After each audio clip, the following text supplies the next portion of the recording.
Hi, this 5-minute solution gonna show you how to not see text message notification on lock screen on Android phone. Follow these easy steps to disable text notifications on your Android phone lock screen.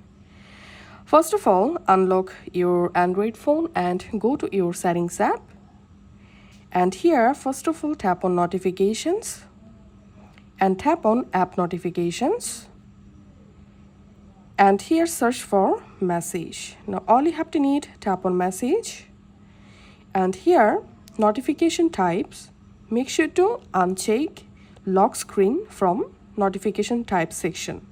Once it's unchecked, go back from here and go back to your phone settings homepage and again go to notifications, and now tap on lock screen notifications and show content. Tap on this gear icon next to show content, and here make sure to turn off messages, and now on you won't get your text message notification on your Android phone lock screen.